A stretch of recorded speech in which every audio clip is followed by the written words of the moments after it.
ఉంటే ఎమ్మెల్యే కాటసాని రాంభూపాల్ రెడ్డి తప్పు చేయలేదని నిరూపించుకోవాలని మాజీ ఎమ్మెల్యే గౌరు చరితారెడ్డి సవాల్ విసిరారు.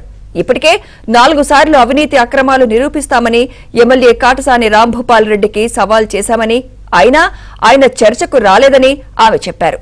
పాణ్యం నియోజకవర్గాన్ని ఎమ్మెల్యే అయిన వర్గీయులు లూటీ చేశారని గౌరు చరితారెడ్డి ఆరోపించారు. పైగా ఇప్పుడు మీడియాపై దాడులు చేయిస్తున్నారన్నారు. కానీ ఈ రోజు మేము మళ్ళీ ఏ తప్పు చేయలేదనడం ఆశాస్పదంగా ఉంది.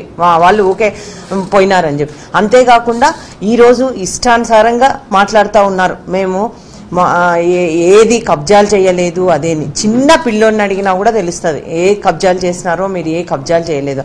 ఈనాడు ఆఫీస్ పైనే దాడి జరిగితే ఇంతమంది మీ వైసీపీ అల్లరిముఖలు పోయి దాడి చేస్తా ఉన్నారే, ఇంకా బాధితులు ఒక లెక్క మీకు మీ వైసీపీ అనుచరులకు, మీ అల్లరి మూకలకు అని కూడా ఈ సందర్భంగా తెలియజేస్తున్నా.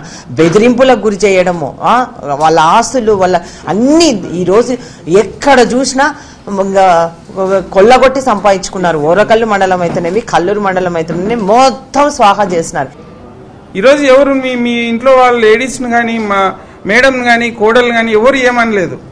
వాళ్ళు రాసినారు పేపర్లో, నువ్వు నిజంగా మాలేసుకున్నారు శివమాల, నువ్వు లేదు నేను ఒక్క తప్పు చేయలేదు, మా ఫ్యామిలీ మెంబర్స్ తప్పు చేయలేదంటే వచ్చి కలెక్టర్ ఆఫీస్ ముందరనో ఎన్నో సాట కూర్చొని నేను వచ్చినా రాండి ఈనాడు వాళ్ళని పిలిచాలా, కానీ నువ్వు ఎవరో ఏదో అన్నారని నువ్వు దాడి చేస్తావు. అయితే ఇది ప్రజాస్వామ్య వ్యవస్థలో ఎవరైనా మాట్లాడే హక్కు ఉంది, ఎవరి మీదనైనా నిందించే హక్కు ఉంది. ఇట్లా మళ్ళీ తప్పు చేసి మళ్ళీ కవర్ చేసుకోవడం. మీరు కబ్జా చేయని ఏరియా ఏదన్నా ఉందా? శ్మశానాల కాడి నుంచి గవర్నమెంట్ భూములు, దేవాలయాల భూములు కంప్లీట్ అన్ని కబ్జాలకు గురైనాయి.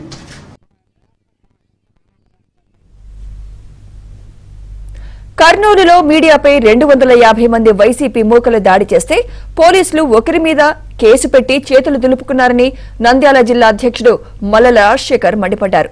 వైసీపీ గుండాలు, కార్పొరేటర్లు దాడి చేసిన సీసీ ఫుటేజ్, వీడియోలు తమ దగ్గర ఉన్నాయన్నారు. నిందితులందరిపై పోలీసులు కేసు పెట్టకపోతే ప్రైవేట్ కేసు ఫైల్ చేస్తామని ఆయన హెచ్చరించారు. వైసీపీ లీడర్లు సహజ వనరులను ధ్వంసం చేస్తున్నారని టీడీపీ ఎమ్మెల్సీ పార్టీ కర్నూలు జిల్లా అధ్యక్షుడు బీటీ నాయుడు ఆరోపించారు.